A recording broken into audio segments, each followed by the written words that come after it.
Good morning. Welcome back. President Trump is holding out on conceding with lawsuits pending around the country. Here to explain, Chair of the Conservative Political Action Committee, Matt Schlapp. Matt, what is the state of play when it comes to the legal challenges of the election? Well, I'm coming to you from Las Vegas, and we had rather an explosive bit of news that John Roberts of Fox News covered last night, where we have a whistleblower, a person that's inside the count room here in Clark County, one of the most corrupt, democratically controlled counties in the country. And what they are doing is essentially jamming through ballots that are not legally registered, that do not have a signature match. They're predating the ballots after Election Day to imply that somehow they came in on Election Day or before. We have literally 9,000 people who voted in this election who don't live in Nevada. We have talked to 2 families that had dead spouses who voted in this election. We've had people who were under the age of 18 vote in this election. We have literally hundreds of Republicans who thought they voted legally, and they're not showing up as having voted, or they were denied their ability to vote, their civil rights on Election Day. I've never seen this kind of fraud ever, this kind of illegality and irregularity.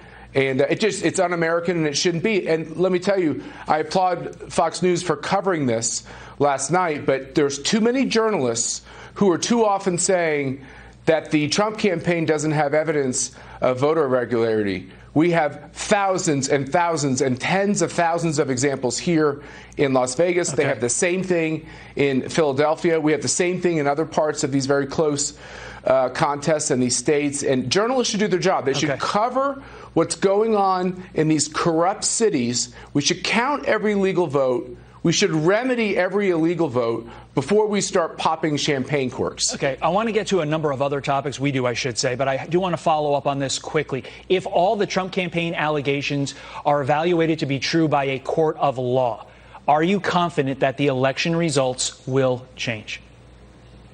Yes, absolutely. Look, here's the problem.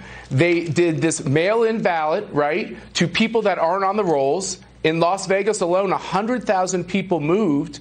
Everybody, including dead people, including people who moved, got a ballot. And what we're finding is a lot of those ballots were fraudulently set back into the count. They then separated the envelope the ballot came in from the ballot. The ballot is now dirtied the tally. It's in the tally. You can't pull it out. Okay. And that has to be remedied.